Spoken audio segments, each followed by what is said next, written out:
Welcome to today's webinar, Determining the Country of Origin for Your Products. Thank you for joining us. My name is Dave Noah, and I am founder and president of Shipping Solutions. Since 1995, our export documentation and compliance software has helped thousands of successful exporters more efficiently generate accurate export documents and stay compliant with import-export regulations. To help educate our customers and the wider international trade community, we regularly host free webinars like this one on the various aspects of international trade. Today's webinar is a rebroadcast of a live presentation we hosted in September 2022 that featured two speakers from the American World Trade Chamber of Commerce, which helps companies certify the correct country of origin of their products for exports and imports. This topic is even more important today in our current international trade environment.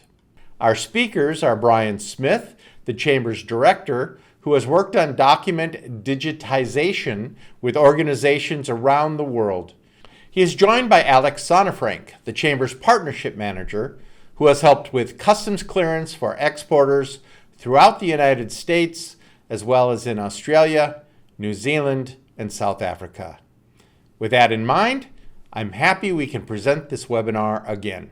Great. I appreciate the introduction. I'm Alex. And I'm Brian. And thank you very much, David. Yeah. So again, today we're really going to be starting by looking at the fundamentals of what is an origin declaration and how do I even begin that process of figuring out what the origin of my product is. We're really, again, going to be looking at a fundamental level. So hopefully everyone can come away from this being a little bit more confident with that origin declaration that, again, is pretty vital for any international transaction. Just a little bit about who we are. As mentioned, we are a Chamber of Commerce. So that means we are a membership-based organization, but we're one that's focused on United States-based exporters. So our mission as an organization is to expand the US export economy, specifically to assist our members as well. And a big piece of how we go about doing that is through working with trade documents and helping them go through that process. That means we get thousands of certificates of origin presented to us every single month.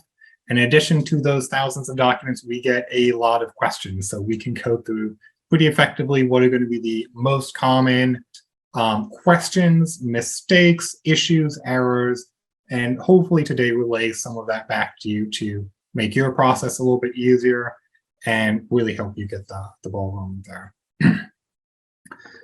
We're also the US delegate to the World Chambers Federation's International Certificate of Origin Council. So the WCF does have a specific group focused around certificates of origin. It allows us to have a space to represent US-based issues and concerns, but it also allows us to get information early in the process. So if certain countries are putting in new regulations or new policies or anything like that that may impact origin declarations or the certificate of origin document, it's something that we're going to be informed of and be aware of. We do work with a lot of other local chambers of commerce as partners. We also do work with other businesses like Shipping Solutions to help communicate what we do back to exporters and to help communicate information back to exporters to help, again, them grow their export business. We're also a chamber whose staff is formally trained by the International Chamber of Commerce. So that means that all of the staff that are going to be issuing documents on our side do have formalized training around the rules of origin and how to issue certificates of origin as set by the International Chamber of Commerce. And just as a reminder, the ICC is the same group that will do things like international banking rules, as well as Incoterms, which I'm sure you've all heard of before. Again, those are set by the ICC. And we've also worked with the ICC to be formally accredited, as David mentioned at the beginning of the webinar. That means that customs around the world is going to know who we are, and that the ICC has formally recognized us as operating at such a status that they want to formally recognize and call us accredited. So basically, it's just to say when it comes to origin, we really know what we're talking about. And more than that, when it comes to what are the common mistakes, that's a space I think we're really the foremost experts in. We're going to do 2 slides essentially just on definitions. So one is going to be that distinction between made in versus origin. I get that question quite a bit. And one thing that you'll probably notice right away on this slide is we've got a couple of asterisks. A lot of what I'm going to be saying today is going to be using words like most of the time, normally, typically. The golden rule when it comes to origin or really international shipping in general is that they're all standards, but individual agreements always will supersede those standards, and individual country rules will supersede those standards as well. So I can say, typically it's going to be the case that a made-in product is looking at a certain percentage threshold. So in the United States, we actually increased that recently. So if you want to call yourself made in the United States and put that on the actual product, we actually recently increased the percentage threshold you need to get to. And as well, made in is therefore interested in percentage value of all the different components and pieces that made up that product, whereas origin only really cares about the product itself. So a laptop, for instance, it's only going to have one origin, even if components are coming from all over the world. When customs gets it, they only really care about the final origin of it, where it was last materially impacted, tends to be the case. So I've got an example here. So for instance, when we're looking at origin, we're not interested where cotton was grown. We're not interested where thread was spun. We're interested where a t-shirt was actually. And so that's really what we're looking at. Origin determinations as well tend to follow guidelines that are set by the International Chamber of Commerce. We're going to look at some free trade agreements, but those are able to kind of break the standards. And again, made-in determinations, that's always going to be the case that you're looking at specific country requirements to call yourself made in the USA. You can have scenarios where you have something that is not made in the USA, but is of US origin. And we'll look at how those scenarios kind of break down.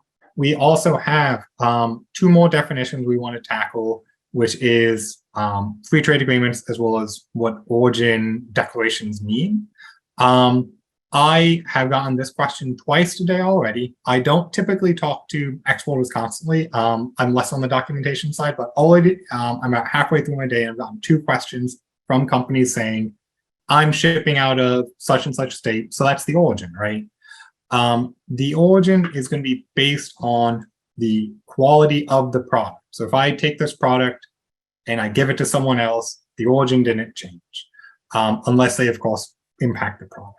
So the origin is based on where the product is originating. It's not based on where the shipment's coming from. It's not based on where your office is. It's not based on where you are. I want to drive that home because it should seem very simple, but it is probably the most common question we get. You can have a shipment though with multiple origins. So if I have 10 products, it could be that all 10 of those products have separate origins. They're all going in one container though, and there's one transaction. So on my invoice and on my certificate of origin or other documentation, I'm going to be able to say, well, these are the products. This is where the origin is, either of each individual product, or in some way you just specify the mixed origin status. We're also going to be talking a lot today about free trade agreements. One thing to understand, free trade doesn't necessarily mean it is going to be free. You can still pay duties to actually bring the products into the country, but you're going to get some level of preferential treatment. The general goal there is to make your products more competitive in the market, because other exporters from other countries are going to be paying more money to get those same products into that country. So it gives you an edge over the competitors that are out there. They don't cover all products. They don't cover, again, they don't waive duties entirely, but the goal is to make your products competitive. One of the best resources here is going to be trade.gov. I'm going to mention that a couple of times as well. They will have the full text of the agreements available on that website. So if you're interested in USMCA and whether or not your product is going to qualify for that, trade.gov will have the full agreement. And it is, honestly, I think it is readable. It's not too, it is legal language, but it's easy to understand, I would say. You'll be able to both check a pretty lengthy list of products to make sure that your product qualifies. as well, you'd be able to check the actual rules and how they determine origin, because each FTA is going to be different. The distinction then is going to be the gap between free trade agreements and non-preferential agreements. So free trade, of course, that means if we're looking at this from the US perspective, the United States has agreed with one or more countries to participate in some kind of collaborative effort to increase business between those two countries. So it means you're going to look at preferential treatment if you're bringing goods into the country. I've got over the right here, this is from trade.gov as well, just a list of countries we're currently engaged with free trade agreements in.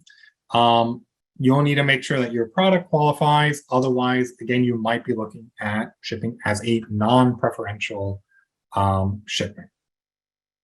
So non-preferential essentially means it's not a free trade agreement. There could actually still be some preferential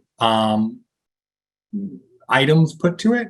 So you could still receive something like most favored nation status or normal trade relations by being able to specify and make declarations of origin, saying it's coming from the United States. So interestingly enough, again, free trade doesn't mean free, and non-preferential doesn't always mean no preferential treatment whatsoever. So just things, again, to keep in mind. These countries over on the right, those could be good starting points as well for exporters. Free trade agreements tend to simplify the export process, but it's really going to be up to where your opportunities are, how you pursue. Let's look at just free trade agreements at a high level, just to start making sense of things. So again, each agreement is going to be unique. You can look at the specific text on trade.gov. We're looking at total or partial elimination of duties to give your goods preferential treatment. And there are typically going to be three primary category groups where you can qualify. One is to say that these products are wholly obtained or produced in the FTA country. So if you have a product that's 100% never really touched the outside world from the United States, that's pretty obvious that you're going to be looking at US origin. And the language obtained or produced is typically used here. Produced is, you can easily remember as coming from animal, vegetable, or mineral. And obtained typically means it's not in that produced category. You'll see this language used on a lot of agreements or a lot of documentation. Sometimes they're used interchangeably, but they do technically mean two distinct things. So it's good to have that stick in. We can also have scenarios where the goods are made up of components from other participating countries in a free trade agreement. So USMCA is an easy example. US, Mexico, Canada is listed there. So if you have product coming from Canada that's wholly obtained from Canada, and you add it to product that's wholly obtained from the United States, you will have something that you can ship to Mexico that will be covered under the USMCA agreement. So there are avenues you can do that. We also see avenues where you might bring something in from Mexico and then re-export it back into Mexico just because of the way the lines worked out, that ended up happening. So obviously there you're qualified under USMCA. And then the final group is, I think, the area where we tend to get questions, which is to meet a specific requirement outlined by the free trade agreement. So for USMCA, we're actually looking at a specific percentage value threshold. There are a couple of different ways you can calculate that value, but that's what we're looking at for USMCA. The other avenue, which is generally the rule for non-preferential, is where if there has been a tariff shift. So if you bring in product, you materially transform it such that it has a new harmonized tariff code. Often that is going to shift its origin. Again, it depends on the free trade agreement, though, and if it has percentage thresholds as to whether or not that counts. It is possible to bring in raw materials into the United States, transform them, ship them into Mexico, have a situation where under non-preferential rules, it is of US origin, but under USMCA rules, it is not of US origin. That is a scenario that is possible. I might interject real quickly on USMCA. So the US Mexico-Canada agreement, that replaced the old NAFTA agreement. And a lot of people are very familiar with NAFTA, which was the North American Free Trade Agreement. A few years ago, that was renegotiated. It's now the U.S.-Mexico-Canada agreement, USMCA. And it's very important to understand that NAFTA has gone away, because I think some people are still looking at NAFTA requirements, or maybe they have old NAFTA documents on their, just saved in their hard drives, whatever. It's very important to go to that trade.gov where you can download the USMCA if you have not already done so, especially because it'll have all the tariff categories in it. Yeah, so maybe that's, again, something we see quite commonly is companies still using old NAFTA forms. So if you need a USMCA form, I know Shipping Solutions does make one available, for instance, and you can go on and grab a more up-to-date form there. I know NAFTA was great. It's easy to say, but we're in the world of the USMCA agreement today. Now we're going to dig into that kind of last bullet point, which was around substantial transformation. So whether or not you call it a harmonized code, an HS code, a Schedule B code, or what have it, we're looking at transforming that from one code into another code. An easy scenario for this would be, let's say you have tomatoes that you're importing from Italy, you have garlic and basil you're bringing up from Mexico, and maybe you have onions that were grown in Canada, right? And you brought all that into the United States and you've combined them together and turn that into tomato sauce. You're going to be looking at a product that is of US origin because it's gone through that tariff shift process. On a similar note, if you look at your phones, like a typical iPhone is going to be of Chinese origin, even though there are going to be chips that are going to be coming from Singapore. There is wiring components that are coming from different countries, and it's a really complicated supply chain network.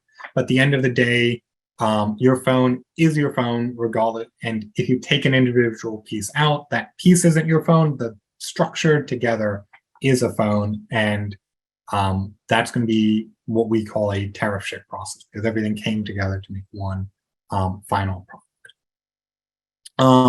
What wouldn't qualify as substantial transformation would be things like repackaging. I think pretty obviously would not qualify as substantial transformation.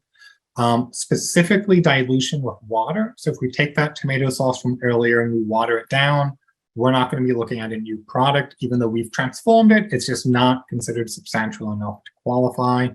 Relabeling products obviously is not going to qualify. One that's a bit more surprising, I think, is if you're bringing in, say, tomatoes from Italy, you're freezing them, and then you're shipping them out. Again, that's not viewed as substantial transformation. So it's still the same product fundamentally.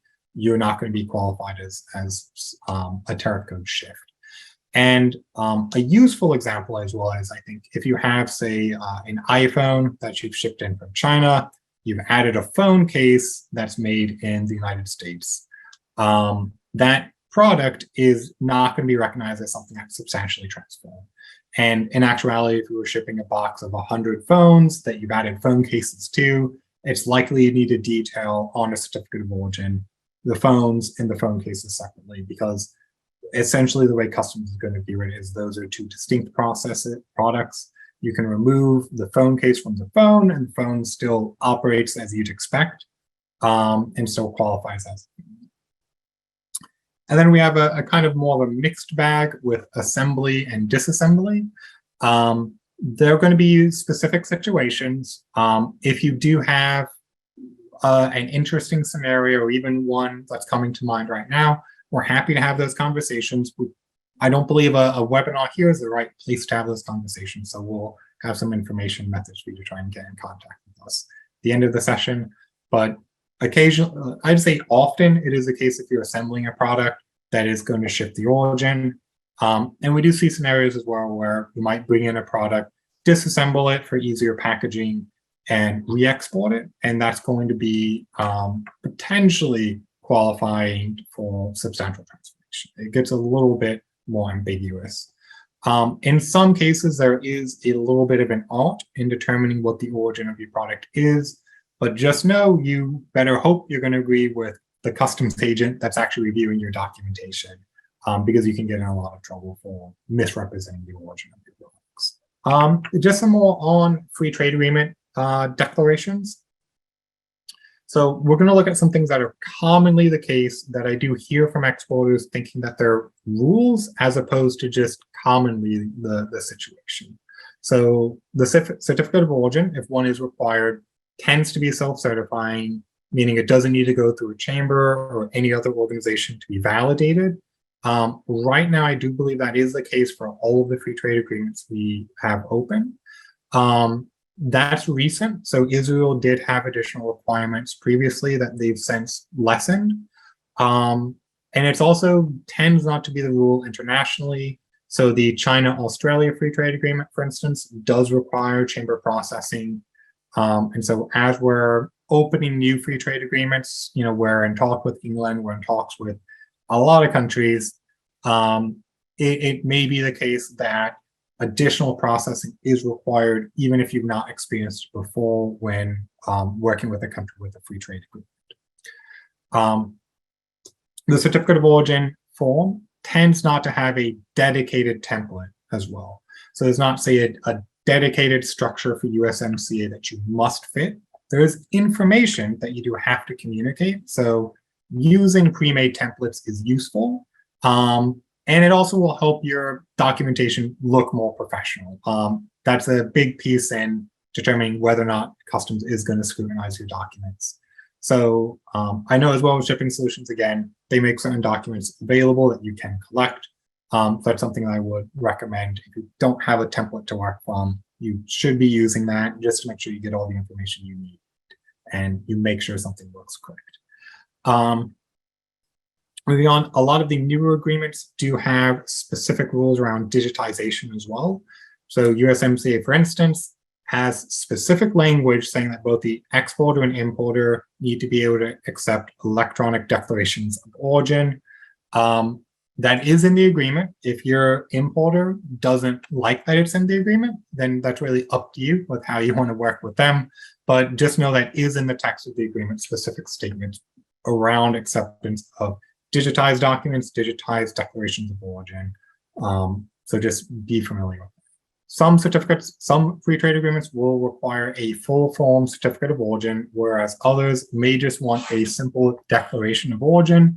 It could be just a single piece of paper that you write in a declaration on, or it could be that's incorporated into your invoice. I would say that commonly, we do see importers request a certificate of origin, a full form document, even when the free trade agreement just wants a simple declaration.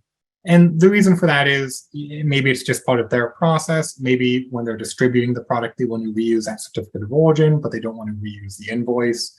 So it's really going to be up to your discretion as well if you're going to really be specific or pedantic with them. And as I mentioned earlier, the full text of these agreements you can find on trade.gov. So I would encourage you to jump in if you're looking at specific countries to see how you can qualify. Since USMCA is going to be the most common one, I want to just highlight a little bit about that as well. Again, this is the new NAFTA, essentially. It is not NAFTA 2, so you shouldn't have problems with NAFTA 2. But it is a new separate agreement that has some new products that are going to be able to qualify, as well as some changes to how origin is calculated. So it's something to make sure that you're familiar with where the changes were. They specifically don't require a dedicated form, though you might be requested one from an importer. You might choose to use one just to make sure everything looks correct. Origin only needs to be a simple declaration. We have that guarantee of electronic acceptance. And finally, the method we talked about earlier for the tariff code switch, that isn't a reliable method for determining origin. Instead, you need to look at a regional value content percentage. And there are, I think, 2 equations they have on how to calculate that. And depending on which equation you use, you have to hit certain percentage thresholds. So let's switch then into non-preferential certificates. So again, we looked at the free trade agreements. This is essentially everything else. So if you're not engaged in a free trade agreement, you're engaged in creating a non-preferential certificate of origin. These are commonly issued by chambers of commerce. So quite often you're going to see a request from your importer to have them validated by a chamber of commerce. You oftentimes see the language like local. So this is actually, again, we're getting back to the ICC guidelines and regulations. They specify local will simply mean a chamber operating in that country. And again, these are going to be following standards and guidelines set by the International Chamber of Commerce and best practices that are set with the World Chambers Federation. So we're looking at something that's a little bit more common, a little bit more standardized, but again, individual country rules and regulations will supersede it. But I would say for us at least, we're pretty comfortable and we're pretty confident about getting clearance in any of the countries that their members are exporting to. The International Chamber of Commerce also has maintained their verification portal. We're seeing more and more of a push for that internationally, both from the ICC, the World Customs Organization, and groups in general to move towards avenues where we are switching to electronic, but we have methods to actually verify the information that's against the certificate of origin. Especially during the COVID-19 peak, we saw a pretty big spike in attempted fraud. And that has caused customs internationally to crack down. So if you're watching and you've had more questions coming from customs or you've had more headaches, just know that you're not alone. That is a space where we're seeing more and more scrutiny, specifically around that declaration of origin. And again, non-preferential doesn't mean to simply skip the CO or skip trying to get things done right. In many cases, it's going to be a requirement to actually get customs clearance. And again, you can still get some level of preferential treatment, either by qualifying for that most favored nation's priority or by just waiving potential penalties that would be incurred if you don't have all of your documentation in order. So yeah, the Chamber Certificate of Origin stamp, why does it ultimately matter? Why does it matter to make sure you get it done right? Which should be pretty obvious. But for the Certificate of Origin in particular, this is going to be the cover letter to your shipment. So when customs gets your documentation stack, they're going to be looking at, the core documents.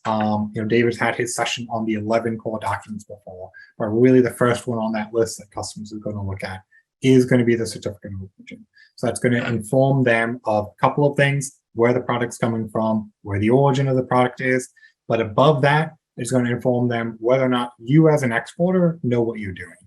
So getting something that looks right, getting something that's completed correctly, that's going to make your life a lot easier, because even if you've got all your ducks in a row, that extra scrutiny from customs has the ability to really get in the way or delay things and be just a general headache. In terms of what we issue as an organization, we've got a sample of that here. I would recommend, again, making sure that if you're getting certificates of origin, either from your local chamber or through any other processes, that you really put the effort into making sure they look genuine, that they look like something that's meant to be a secure document and something that's meant to be a professional document. So here we have a very stylized background pattern that is not just for show. The purpose of that actually is to prevent tampering. So if someone has the document, they can't easily adjust it, even if you're doing some photo editor. But the true security comes a little bit deeper than that.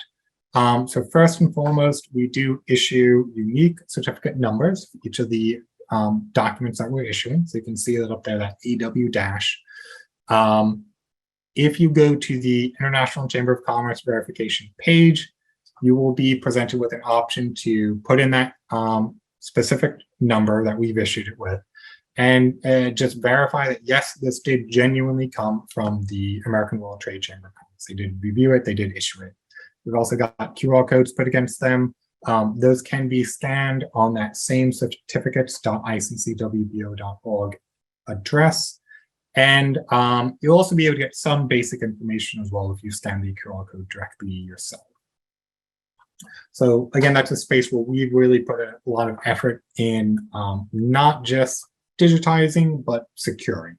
And I'd encourage anyone watching really to make sure they have the process in place. It's good to keep in mind that this document we're looking at right now, if you're shipping to a distributor, that distributor is pretty likely going to use this document to help sell the product in the country. We have seen cases where unscrupulous importers have tried to make adjustments, but the method of verification essentially is there to keep everybody honest, right? So it's very difficult to do that when, again, there are all verification methods.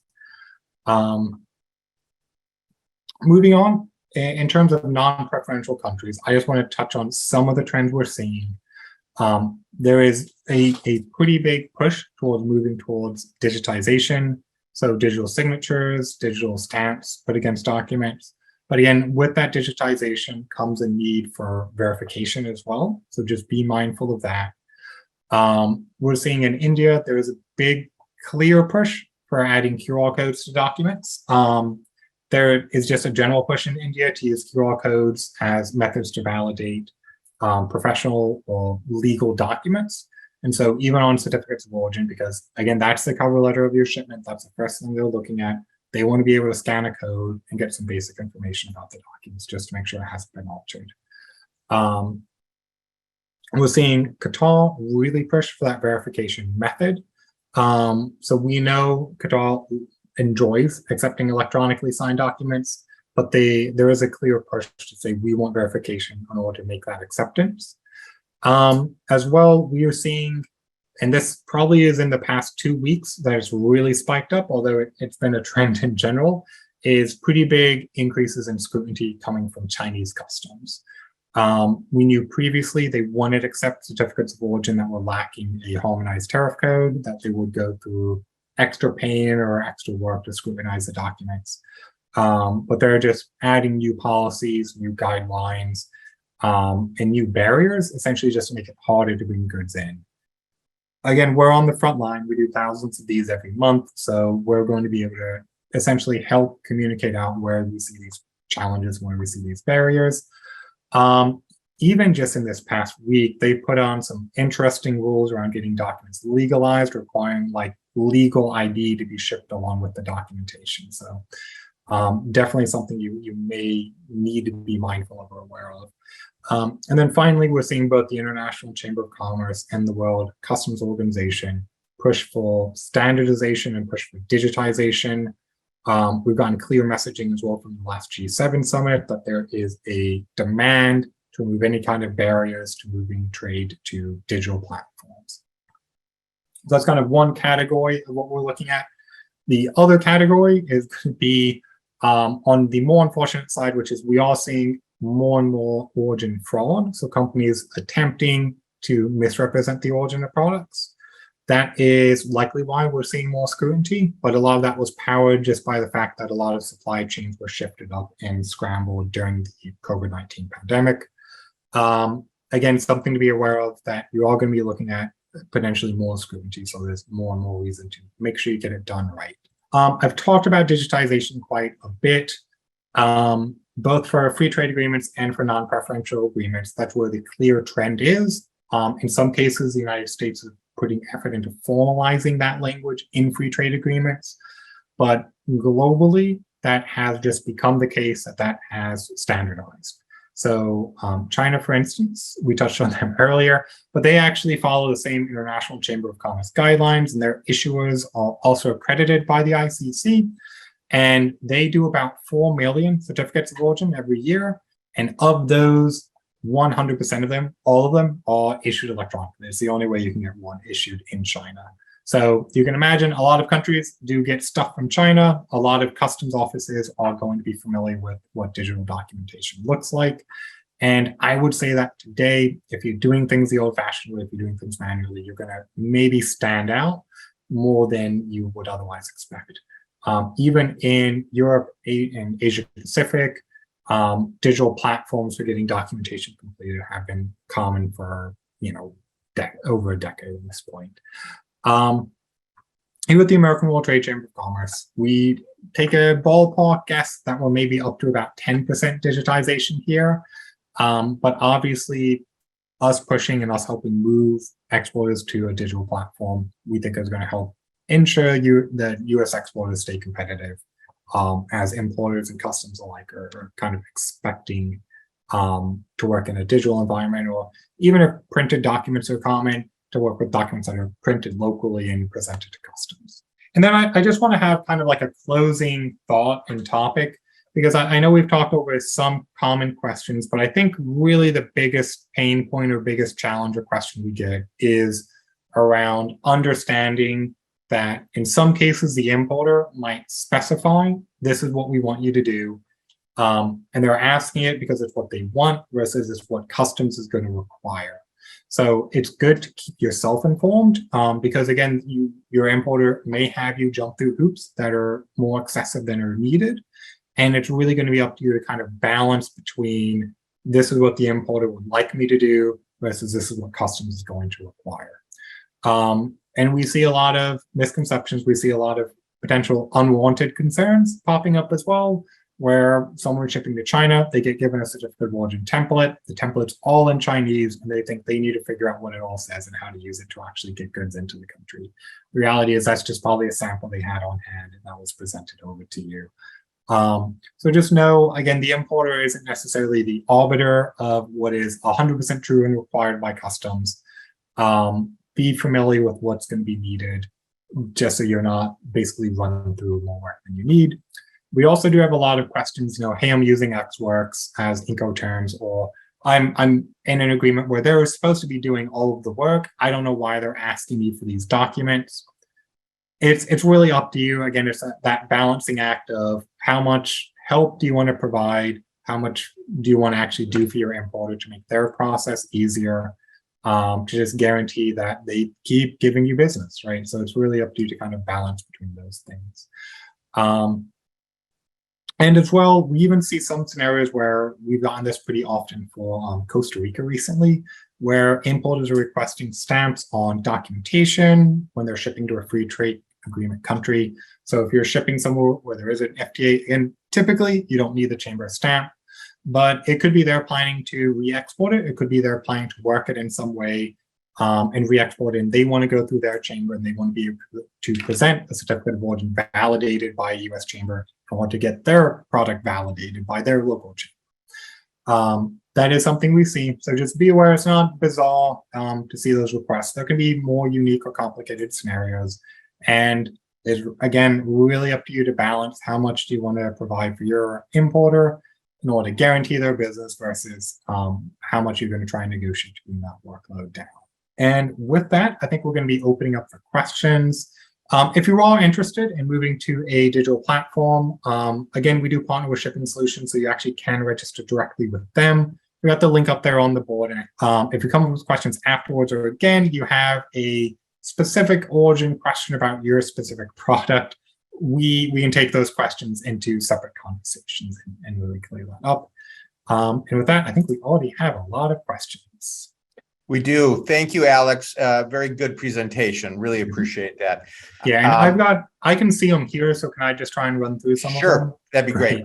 Yeah, so question, I see one. So if I bring a product in from Italy and resell from Ohio, the origin is still Italy? Yes. If you haven't done anything to materially impact that product, then the origin doesn't shift, even if you're selling it from Ohio. Does the USA have a free trade agreement with the European Union? No, they do not. I think that's going to be difficult to try and tackle.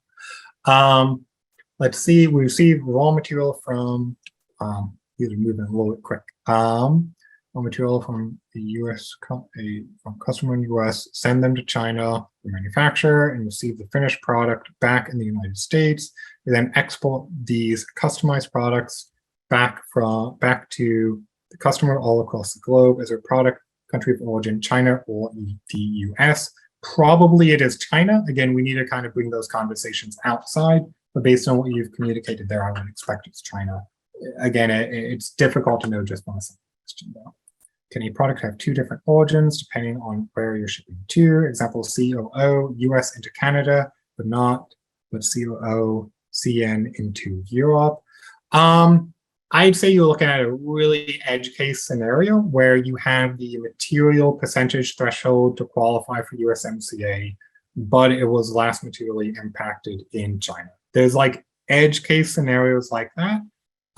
So we need to understand your specific scenario. I guess theoretically possible, but I think it's kind of unlikely that that would be the case. Do HS codes need to be updated every year, or the same product's code can be reused if no raw materials have changed in the final product? I'm not sure what you mean by every year. I think it's good to kind of audit yourself, just do a sanity check and make sure your HS codes are valid. There was a recent scenario we had with an exporter who was just selling wooden massagers. And it turns out they somehow categorized them as medical equipment in the same category as ventilators. And you can imagine they had some challenges exporting that. So it's good to do sanity checks. HS codes are sometimes updated, but it's pretty uncommon they're going to hit your specific products. When we're saying the HS code was updated, we mean that the product was transformed such that it has a new HS code. If you import a bottle from China, fill it with shampoo made in the United States, and then export it, what is the country of origin? Again, we can have these conversations separate, but I would imagine that the origin would be the United States because we're looking at a bottled shampoo, which is a separate entity and product than an empty container. Would you be able to talk a bit more on assembly and origin? Assembly is a really mixed bag. Again, there's a little bit of finesse in determining the origin. What you're really looking at is this like a significant enough process to assemble it that we want to call it a tariff shift. If you bring in a bookshelf and you assemble it entirely and ship it out, that's maybe possible because you've actually screwed in the screws, you've potentially impacted the wood. But if you just put like a lid on a job, that's not really significant. So there's a little bit of finesse there, but the thing we're looking at is like substantial transformation, right? Was it a substantial change? Why isn't HS code shift a usual approach for USMCA? Again, because we're looking, I would suggest looking at the specific text for the USMCA agreement. You can go on trade.gov. They will have the actual methods to determine origin, but they're looking at percentage value thresholds, not percentage of the goods, but where a percentage of the value comes from. So that's really where we're narrowly looking at. Oftentimes, if you're transforming the product, it adds enough value that it would qualify, but it's not a guaranteed thing when you're looking at USMCA or potentially other free trade agreements. Is there a generic list of countries that require Chamber of Commerce endorsed certificates of origin for customs clearance, or LC requirements, for instance, Middle East countries? I would say that within the Arab League and within the Middle East, we're looking at very commonly requirements for chamber stamps, as well as potentially legalization of documents. But it's really going to depend on the product you're shipping and really what the rules are at that time for bringing goods into the country. We commonly see it for Asia Pacific. We commonly see it for the Middle East, Africa, Europe, pretty often for South America as well. So really, we're seeing pretty consistent and common requests. Our number 1 and 2 countries are China and India. But if you look at where the U.S. exports product to, those are going to be the number 1 and 2 countries that the U.S. is exporting to. You can somewhat rely on your importer there, but again, it's good to just kind of double check when you're shipping to a specific country. Alex, can you explain what the legalization process is? Yeah, I'll touch on that because it is something that's going to potentially come up as you're shipping into certain countries. After a chamber stamp is done, or after like a notary is potentially signed off on a legal document, in order to actually be accepted in the country of import, we are going to be looking at a process to get that ultimately legalized by the embassy. Now, every embassy has their own rules, and I would go so far as to say that even individual embassies have unique rules, even if it's for the same country, that the embassy for Egypt in Washington, D.C. might have different rules than the embassy in New York, right? So it can be challenging. And oftentimes those rules aren't clearly written out on embassy websites, and they can really change at the drop of a hat. So if you're shipping somewhere and you're looking at legalization, this is a clear-cut scenario where we want to say, hey, reach out to us and we'll give you that assistance. We do have a guide on our website that's just going to outline common requirements to get into that country. And we can provide that service as well to actually get the product, get the certificate of origin initially stamped, and then have it go through that legalization process to really give you a turnkey solution. I would add that for legalization for export shipments, that literally probably 98% of them are to Middle Eastern countries and not other parts of the world. just digging back in, if something is made in Norway but imported into the USA and then exported to Canada, should the origin reflect USA for the made in Norway product? No, unless you've materially impacted the product, the origin doesn't shift. So it would remain Norway through that entire process. Again, the location that you're moving the product from isn't relevant in determining its origin. What matters is the intrinsic value within the product itself. They need references available we can share with upper management to show that that country of origin is getting more scrutiny articles. Yeah, actually, probably not immediately after this, but I'll reach out to David. So what we looked at, that quote before, was from a specific article from the International Chamber of Commerce. Obviously, that's probably good to have, so you can explain if you're getting extra headaches or things are taking longer. You can make sense of that to upper management as well. I'd imagine that would be the case. You had a question around X-Works and documentation requirements. So you're still going to need to obviously present documentation to the importer, but a lot of that workload is expected to be pushed over to them. And I think a lot of companies' perception is if I'm doing X-Works, they're supposed to do everything. I'll just give them like an invoice and maybe a couple of other key documents, and then they should run from there. Again, it's a balancing act as to whether or not you want to get the chamber stamp process there. You want to actually pay for that piece as well. That's one of the bigger components of worry. So just be mindful of that. Alex, we get a lot of questions related kind of around this, whether it's an Incoterm X-Works or just some other process. Yeah. Where we get contacted by the importer, and the goods are being exported from the United States. So they're working with a manufacturer or distributor in the United States, and they need a certificate of origin. And the manufacturer does not want to provide one because they don't want to have any responsibility. Is there a method in which that importer can apply for and get a stamped certificate of origin if the goods are originated in the United States? That's actually a fantastic question. So we do see that happen. We pretty strongly push to have the exporter register and work with us directly. It's just easier for us to validate and verify the export is real than the importer.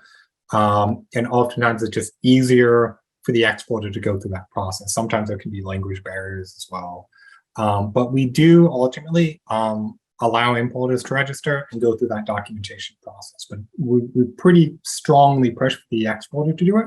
But in a scenario where the exporter isn't eager to, we can work with the importer, but we may have like additional requirements to actually validate a certificate. So some extra evidence that they're associated with the business, or some just basic declaration or statement that's come from the the exporter in that case.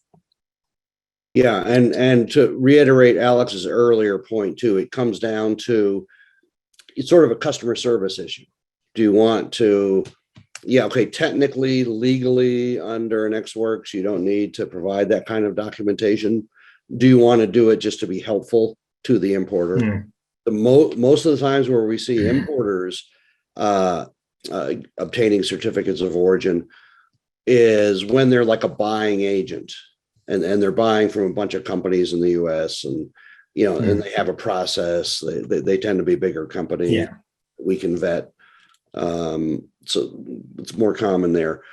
Getting a certificate of origin under Incoterms, by the way, whatever the fees are, it's perfectly legitimate to pass that fee back to the importer on your invoice. So it shouldn't cost you anything, or it doesn't have to cost you anything. Let's put it this way. If you add it to your invoice, which is perfectly legitimate under X-Works terms, and it just really, you're helping out your buyer a little bit. So it kind of comes down to that.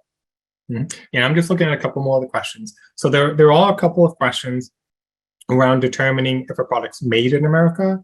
We can give a little bit of guidance there, but really we're not the specialist on that space. Again, made in and origin are going to be two distinct entities. So something might not qualify as being made in the United States, but would qualify as US origin. And origin is really what we're concerned with and looking at for purposes of international export. So that's a main focus for what we're trying to look at.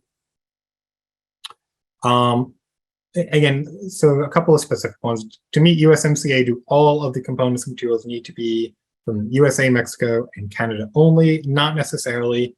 There's a specific value threshold for USMCA. I think I've said this a couple of times. You can look at the agreement to try and get the equations to determine whether or not you qualify.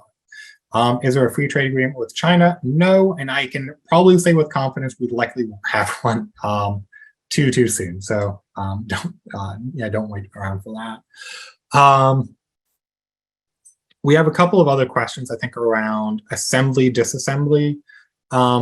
That I think it's going to be tough to communicate what your situation looks like exactly within a chat question. So I would encourage you to contact Shipping Solutions, and we can have separate conversations there. Again, assembly is often, but not always, considered a substantial transformation. So it really is going to be up to you to make the final call, but we can give some guidance as to whether or not we think there will be substantial transformation.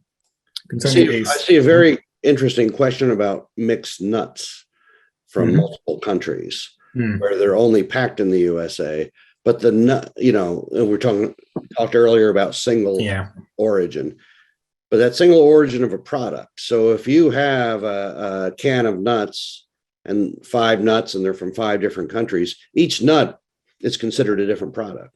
You get a peanut, a walnut, whatever. So you would have mixed origin in that case because the nuts have not combined into something different. They're still an individual product within that can of nuts. And again, packaging doesn't confer US. Yeah. Just simple packaging doesn't confer status. And the product, just each individual nut is a product. So that would be mixed origin. Yeah, so you're gonna have a little bit of a lengthier certificate of origin potentially, but again, that's something we can kind of assist you with. And the same would be true if you were, say, shipping a bunch of frozen vegetables, right? You put them all in one bag. That's not going to be a substantial transformation. So you're looking at the individual products if you're shipping like mixed frozen vegetables. Obviously, if you dry roasted them or salted them or did something to add spices, that's going to be a little bit different. There, you're actually all looking at a transformation. But yeah, just putting them in a can, that's gonna cut it. Concerned. I'm trying to get through some more of these. I think we should probably still do a hard stop, and maybe because I think there are a lot of questions today, we might coordinate to do just an Ask Me Anything type session because I'm still looking at quite a lot of questions. So I know we won't be able to get through all of them today. Concerning a single country certificate of origin, that's one we just tackled, Brian, thank you. What is an importer's responsibility to confirm the CO with the exporter? Can the importer accept in good faith, or is there a level of diligence an importer should undertake? Really, it's going to be good faith for the importer. If they have a clear reason why they should suspect it, that can be a different story, but if you're the exporter and you're lying, it's going to be pretty tough for them to know that. So that's why we're seeing a lot of importers push for things like chambers of commerce validating the certificate of origin, because at least then they've gone through and made a declaration of origin to someone in that country. So they're a little bit more accountable. As well, they're going through an organization that's vetted them as a business. So that definitely matters as well.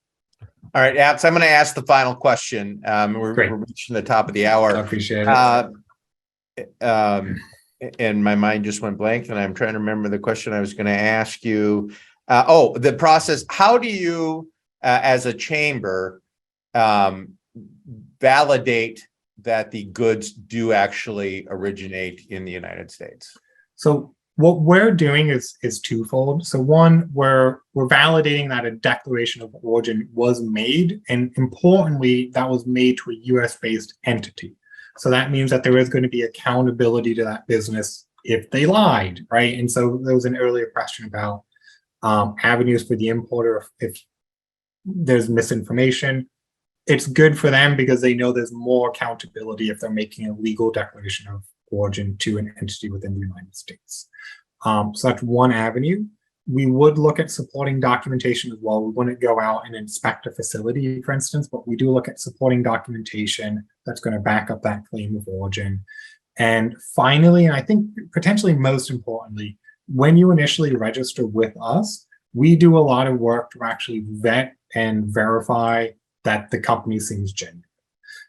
We have caught a lot of companies with that method alone that are looking to commit fraud, that we start that process of vetting them. Maybe they've got a US registration, so they actually have an EIN number. They've got like an address listed, but we start, sometimes the things start just peeling off. We realize their EIN's very new. We realize their address doesn't really make sense for where the product or where the company should be. And we start having conversations with them to really go through that work. There are a lot of companies that are willing to invest a lot of time and money into committing fraud there. I think that's the biggest piece for us, is just going through and making sure we know who we're working with. And customs and importers around the world know that we're going through that process as well. And that's why we get a lot of referrals from customs to kind of do some of their work for them and go through and verify those organizations, then ultimately issue out a certificate of origin if we feel it's appropriate to that business. All right. And to that point, David, one of the key reasons for certificates of origin is to move that declaration into the same country. So in other words, if I were to lie to Belgian customs, now I've violated law in Belgium. It'd be very hard for them to come after me in the United States for violating Belgian law. But if I make a declaration to American World Trade Chamber or any chamber, that declaration is in the United States. I've actually committed fraud within the United States. And so part of that is to, in essence, domicile the declaration within one country. Just so that you're violating local laws, because most people are hesitant to violate laws of their own country. And that's, believe it or not, part of the reasons for certificates of origin. Yeah, and we don't want to scare anyone too much, right? Like, we're not planning to chase after and come after you, right? But again, it's just a method there to make sure everyone's staying honest, right? That's really the nature of the game, to make sure that there is more of a reason for you to be truthful, and that is enough of a cause for customs or importers to require it. Our time is up. Thank you all for attending, and thank you, Brian and Alex, for the information. For more information about determining countries of origin and about creating certificates of origin, visit the resources page displayed on your screen. You can follow the URL we've listed or use your phone to scan the QR code to be taken directly to the page. You'll find links to all the resources that we mentioned during today's webinar, as well as links to register for upcoming webinars. Shipping Solutions is proud to partner with AWTCC to provide certificates of origin and certificates of free sale. You can register for this service for free on the Shipping Solutions website, www.shippingsolutions.com. You'll find a button for electronic certificates of origin right at the top of the page. Finally, please note that you are watching this webinar rebroadcast on our Shipping Solutions YouTube channel. If you're a fan of the import-export information we provide through our webinars and blog posts, please like this video and subscribe. And check out the other videos we've created that explain the various aspects of international trade. Thanks again for joining us today. Stay well, everyone.